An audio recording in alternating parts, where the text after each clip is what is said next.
Media మిత్రులకు పత్రికా సోదరులకు అందరూ కూడా పేరు పేరు నమస్కారాలు.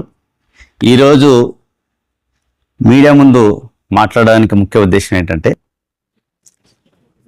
మొన్న 10వ తారీఖున డిఎస్సి మీద ఆదోని కాన్సెప్ట్ స్టేట్ వైడ్గా రాష్ట్ర పార్టీ పిలుపు మేరకు డిఎస్సి మీద జరిగిన అక్రమాలకు నిరసన కార్యక్రమం చేయడం జరిగింది. అందులో భాగంగా ఆదోని వైఎస్ఆర్సీపీ నియోజకవర్గం ఇన్ఛార్జి మాజీ ఎమ్మెల్యే సాయి ప్రసాద్ రెడ్డి గారి ఆదేశాల మేరకు మేము ఆదోని కాన్ఫరెన్స్లో పెద్ద ఎత్తున నిరాహార డిఎస్సి మీద ర్యాలీ చేయడం జరిగింది. మళ్ళీ స్టేట్ వైడ్గా డిఎస్సిలో జరిగినటువంటి అక్రమాలకు పార్టీ పిలుపు మేరకు అన్ని కాన్ఫరెన్స్లో ర్యాలీలు చేయడం జరిగింది. మాకు పర్మిషన్ ఇస్తూ 9వ తారీఖు పర్మిషన్ ఇచ్చినారు. మళ్ళీ అదే 9వ తారీఖు నైటు 11 గంటలకు మా దగ్గర వచ్చి మీకు క్యాన్సల్ అని చెప్పినారు. ఆల్రెడీ పార్టీ కార్యకర్తల్లో మెసేజ్ పోయిన తర్వాత యథాతథిగా అది స్టేట్ కాల్ కాబట్టి దాన్ని ఆపేయలేదు ర్యాలీని. దానివల్ల ర్యాలీ చేయడం జరిగింది. అందులో ఈవెంటర్ అంటే ఈ పార్టీ ప్రెసిడెంట్గా ఫస్ట్ ప్రోగ్రామ్స్ ఆర్గనైజేషన్ చేసేది దేవా అని చెప్పేసి నాతో పాటు చంద్రకాంత్ రెడ్డి అన్న గారు, అలాగే municipal ex vice chairman Lokeshwar గారి మీద, నరసింహులు గారి మీద, శేషరెడ్డి గారి మీద ఇట్లా కేసులు పెట్టడం జరిగింది. అంటే ఈ రాష్ట్రంలో ప్రజల తరపున వాయిస్ ఇవ్వడం కూడా నేరం అయిపోయింది. అంటే ఈ ప్రభుత్వంలో ప్రజలకు స్వేచ్ఛ లేదు. ఎక్కడ పడితే అక్కడ పోలీసులతో నిర్బంధం చేస్తూ మొత్తం అన్ని రకాలుగా ఒత్తిడి చేస్తూ ఉన్నారు. కానీ మీరు ఎన్ని ఒత్తిడి చేసినా ఈ ఉద్యమం ఆగదు.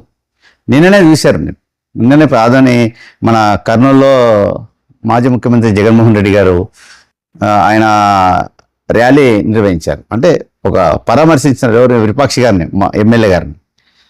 ఆయనకు ఎక్కడ చూసినా ఇసుకేస్తే కూడా రాలనంత దూరంలో పబ్లిక్ రావడం జరిగింది. అంటే నాకు తెలిసి ఇండియాలో అంత ఫాలోయింగ్ నాయకుడు ఎవరు లేరు. మళ్ళీ ఈ కూటమి ప్రభుత్వానికి ఎందుకింత భయము, ఎందుకింత కేసులు పెడతా ఉన్నారు మాకు అర్థం కావట్లే. మళ్ళీ రెడ్ బుక్ రాజ్యాంగంలో అమలులో భాగంగానే లోకేష్ గారు రెడ్ బుక్ రాజ్యాంగం అమలు చేస్తూ ఉన్నారు ఈ రాష్ట్రంలో. అలాగే ఆదోని నియోజకవర్గంలో కూడా కేసులు పెట్టడం జరిగింది. మరి కొంతమంది ఏం చేస్తున్నారు, రకరకాల కేసులు అని చెప్పేసి అలా ఏదో క్యాంటీన్లో 5 రూపాయలు తిని వచ్చే వాళ్ళందరూ కూడా కామెంట్లు పెడతా ఉన్నారు ఫేస్బుక్లోనా ఇంకోటి. వాళ్ళందరూ కూడా ఒకసారి గుర్తు చేసుకోవాలి, మనం క్రిమినల్స్ కాదు, కానీ దోపిడీదారులు కాదు. ఒకసారి మన కామెంట్లు పెట్టేటప్పుడు ఇంకోసారి ఆలోచన చేసుకొని పెట్టాలా. ఏది కూడా ఎన్ని కేసులు పెట్టినా, పోలీసు వాళ్ళు ఎన్ని కేసులు పెట్టినా, ప్రభుత్వం పైన చంద్రబాబు నాయుడు ఒత్తిడి వల్ల, లోకేష్ గారు ఒత్తిడి వల్ల, ఇక్కడ ఉండే లోకల్ నాయకులు ఒత్తిడి వల్ల కేసులు పెట్టినా భయపడేది ఏం లేదు. అంటే వాళ్ళందరికీ కూడా ఒక భయం స్టార్ట్ అయింది. మొన్న లోకేష్ గారు ఆదోనికి వచ్చారు ఒక 15 రోజుల కింద. ఆయన రావడము, ఇక్కడ సాయి ప్రసాద్ రెడ్డి బలమైన జననేత, ఆయన ఎదుర్కోవాలంటే మీరంతా ఏకం కావాలన్నారు. ఇంకా మనం చూసాం మీడియాలో రకరకాల పిచ్చి పట్టిన వాళ్ళక కొంతమంది పరిగెత్తడము, కొంతమంది జనం వాళ్ళు ఎన్ని ఒత్తిడి చేసినా మా యొక్క కార్యక్రమాలకి ప్రజల విశేష స్పందన. ఎక్కడ వేసినా అక్కడ సాయి ప్రసాద్ రెడ్డి గారి ఆయన చేసినటువంటి ఆదోని డెవలప్మెంట్కు ఆకర్షితులై వైఎస్ఆర్సీపీ పార్టీ అంటే అభిమానంతో వేలాది మందిగా వస్తూ ఉన్నారు. మరి ఆయన ఎదుర్కోవాలంటే ఏం చేయాలా? తప్పుడు కేసులు పెట్టాలా? ఎవరి మీద పెట్టాలా? ఎవరైతే ఈవెంటర్స్ ఉంటారో, ఎవరైతే ప్రోగ్రామ్స్ చేస్తూ ఉంటారో వాళ్ళు టార్గెట్ చేసినంత మాత్రాన ప్రోగ్రామ్స్ ఆగవు, ఇంకా ఉధృతమైతే ఇంకా ఎక్కువైతాయి. ఒకసారి ఈ కూటమి నాయకులు కూడా, కుటుంబ ప్రభుత్వం కూడా ఆలోచన చేసుకోవాలా. మీరు ప్రజలకు మంచి చేస్తే ప్రజలు మీకు మంచి చేస్తారు, ఓట్లు వేస్తారు. ప్రజల మీద ఒత్తిడి చేసి ఇబ్బందులు పెట్టి మీరు ఇచ్చిన పథకాలు అమలు చేయకున్నట్లుగా కేసులు పెట్టడం వల్ల ఉపయోగం ఏం లేదు. ఇంకా మా కార్యకర్తలు ఇంకా బలంగా అవుతారు. మీరు ఎన్ని కేసులు పెట్టినా భయపడే సమస్య లేదు. ఇంకా కేసులు తప్ప మీరు ఏం చేయలేరు. ఎందుకంటే ఆ ఆదోనికి ఇంతవరకు నిధులు రాలే, ఏ కార్యక్రమం రాలే. ఓన్లీ మీడియాలో షో చేస్తున్నారు, పోతా ఉన్నారు కూటమి నాయకులందరూ కూడా. ఎమ్మెల్యే గారు అయితేనే, ఇంకోరైతేనే. మళ్ళీ ఆదోనికి వాళ్ళు మరి ఎటువంటి అభివృద్ధి, ఈరోజు సాయి ప్రసాద్ రెడ్డి గారు చేసినటువంటి అభివృద్ధి తప్ప ఎక్కడ కూడా అభివృద్ధి కనపడాలి. మెడికల్ కాలేజ్ గురించి ప్రస్తావనే లేదు. మరి సాయి ప్రసాద్ రెడ్డి గారు చేసిన అన్ని డెవలప్మెంట్స్ ఆదోనిలో ఉన్నాయి. ఏ ఒక్కటైనా వీళ్ళు తెచ్చారా? కేవలం మీడియా ముందు ఏదో మాట్లాడతారు, పోతారు. ముఖ్యమంత్రులు అంతే, మాజీ ముఖ్యమంత్రులు అంటే ఈ ఇష్టానుసారంగా మాట్లాడుతూ ఉన్నారు. పద్ధతి ధోరణి మార్చుకోవాలా. ప్రజలకు మన దగ్గర కావాలంటే మంచి సంక్షేమ పథకాలంతా ఎవరికైతే రాలేవో జెన్యున్స్కుంటారో వాళ్ళకందరూ కూడా పథకాలు ఇచ్చి ఆదోని అభివృద్ధి గురించి ఆలోచన చేయాలా, ఆదోనికి ఏం చేస్తే అభివృద్ధి అవుతుందో దాని గురించి మాట్లాడాలి. కానీ 24 గంటలు తప్పుడు కేసులు పెడితే ఎవరు భయపడవలేరు. మాకు వైఎస్ఆర్సీపీ కార్యకర్తలు ఎవరు కూడా భయపడరు. ఎందుకంటే బలమైన నాయకుడు సాయి ప్రసాద్ రెడ్డి గారు, ఆయన ఎదుర్కోవాలంటే మీ చేత కాదు. మీరు పథకాలు తెస్తే కదా ఆదానికి ఏదైనా డెవలప్మెంట్ చేస్తే ప్రజలు మీ వైపు చూపిస్తారు.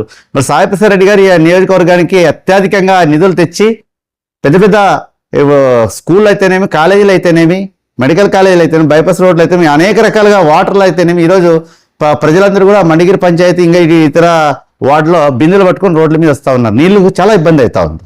అటువంటి వాటి మీద దృష్టి పెట్టి నీళ్లు కెపాసిటీ పెంచాలి, స్టోరేజ్ ట్యాంకులన్నీ కూడా పెంచాలా. పెంచితే ఆదా నీళ్ళు సమస్య తీరుతుంది. మళ్ళీ గతంలో ఎక్కడైనా నీటి సమస్య వచ్చిందా సాయి ప్రసాద్ రెడ్డి గారు ఎమ్మెల్యేగా ఉన్నప్పుడు? అవన్నీ లేదు. ఇప్పుడు వ్యాపారస్తులు ఊర్లు ఇచ్చిపెట్టిపోయినారు. వాటి మీద దృష్టి పెట్టండి. ఈ ఆదానికి ఏం చేస్తే ఆదాని అభివృద్ధి చెందుతుంది కనుక మీరందరూ నిధులు తీసుకురండి, ఇండస్ట్రీలో పెట్టండి. ఇట్లాంటివన్నీ చేస్తే ప్రజలు హర్షిస్తారు. తప్పుడు కేసులు పెడితే ఏం వస్తుంది మీకు? మీరు ఎమ్మెల్యే గారిని వేసినారు, ఆలూరు విరూపాక్షి గారిని, ఏం ఉపయోగం ఏంలే. దానివల్ల ఇంకా మా క్యాడర్ బలం, మీరు ఎన్ని కేసులు పెట్టినా మా క్యాడర్ రెట్టింపు అవుతుందే తప్ప ఇంకోటి కాదు. మరి కొంతమంది ఫేస్బుక్ ఛానల్లో, ఫేస్బుక్లోనో, వాట్సాప్లోనో ఇట్లాంటి గ్రూపుల్లో తప్పుడు మెసేజ్లు పెడతా ఉన్నారు. అవన్నీ కూడా మీరు, ఎందుకంటే మంచి కామెంట్లు పెట్టండి. అభివృద్ధి చేయలేకపోతే అభివృద్ధి గురించి మాట్లాడండి. ఎవరైనా తప్పు చేస్తే పలానా దగ్గర పలానా చేసినామని చెప్పండి. అంటే ఆధారాలతో, ఉత్తుత్తిగా ఏదేదో మాట్లాడి టైంపాస్ చేయొద్దండి. అంటే మీడియా అంటే చాలా విలువైంది. సోషల్ మీడియా అయితేనేమి, తర్వాత ఫేస్బుక్లో అయితేనేమి, ఇట్లాంటిలో పెట్టేటప్పుడు 1-2 సార్లు ఆలోచన చేయండి. ఈ నియోజకవర్గంలో సాయి ప్రసాద్ రెడ్డి గారు అంత బలమైన నాయకుడు ఇంకొకరు లేరు. ఆయన మరిపియాలంటే ఆయనకైనా 2 ఎక్కువ నిధులు తెచ్చి డెవలప్మెంట్ చేస్తే ప్రజలు హర్షిస్తారు. ఈ తప్పుడు కేసుల వల్ల ఉపయోగం లేదు. ఇలాంటి కేసులు ఎన్ని పెట్టినా నేను భయపడేది లేదు. సాయి ప్రసాద్ రెడ్డి గారి గెలుపు కోసం చివరి ఊపిరి ఉన్నంత వరకు నేను పోరాటం చేస్తా. అంతేగాని మీరు ఇలాంటి కేసులు డిపార్ట్మెంట్ మీద ఒత్తిడి పెట్టి ఇంకా ఎన్ని కేసులు పెడతారో పెట్టండి, ఏం భయపడేది లేదు. అందుకోసం ఈరోజు మీడియా ముఖంగా తెలుపుతా ఉన్నా వీళ్ళందరికీ కూడా, మీరు ఎన్ని తప్పుడు కేసులు పెట్టినా ఇంకోటి కూడా చేసినా భయపడే సమస్య లేదు. మా కార్యకర్తలు కూడా ఎవరు భయపడరు. కార్యకర్తలు కూడా ఎవరు భయపడొద్దండి. ఏదైనా తప్పు జరిగితే డైరెక్ట్ సాయి ప్రసాద్ రెడ్డి అన్న గారి దృష్టికి తీసుకొస్తే దాని సమస్య పరిష్కారం జరుగుతుంది. పార్టీ కార్యకర్తలు ఎప్పుడు కూడా వెనకాడిగా వేసే ప్రశ్నే లేదు. మీరు కూటమి నాయకులు ఒకసారి గుర్తు చేసుకోవాలా. ప్రతి వార్డులో ఇట్లా ఇబ్బందులకు గురి చేస్తూ ఉన్నారు. వాళ్ళకి వచ్చే హౌసింగ్ లోన్ అయితేనేమి, ఇంకోటి అయితేనేమి, ఏదైనా పథకాలు వస్తే టీడీపీ అని చెప్పి, టీడీపీ వాళ్ళు వైసీపీ అని చెప్పేసి ముద్ర వేసి వాళ్ళకు పథకాలు రాకున్నట్లు చేస్తున్నారు. ఇది మంచి పద్ధతి కాదు. జగన్మోహన్ రెడ్డి గారు గత ప్రభుత్వంలో పార్టీలకు అతీతంగా సంక్షేమ పథకాలు ఇచ్చినారు. ఇట్లా ఎక్కడ కూడా ఇట్లాంటి హింస అనే కార్యక్రమం చేయలే. మరి ఈరోజు మీరు శాంతియుతంగా ర్యాలీ చేస్తున్నా కూడా కేసులు పెడతా ఉన్నారు. ఇది మార్చుకోండి. గతంలో మీరు ఎన్ని ర్యాలీలు చేసినా జగన్మోహన్ రెడ్డి గారు ఎక్కడైనా అడ్డుకున్నారా? స్వేచ్ఛగా, ప్రజాస్వామ్యంలో స్వేచ్ఛగా ప్రజల గొంతు అయి పార్టీలు మాట్లాడుతూ ఉంటాయి. అటువంటి గొంతులను నొక్కాలని చూస్తే ఇది ప్రజా తిరుగుబాటు అవుతుంది తప్ప ప్రజాస్వామ్యంలో మంచి పద్ధతి కాదని మీడియా ముఖంగా తెలుపుతూ, నా పేరు బి దేవ, వైఎస్ఆర్సీపీ ఆదోని పార్టీ పట్టణ అధ్యక్షుడు.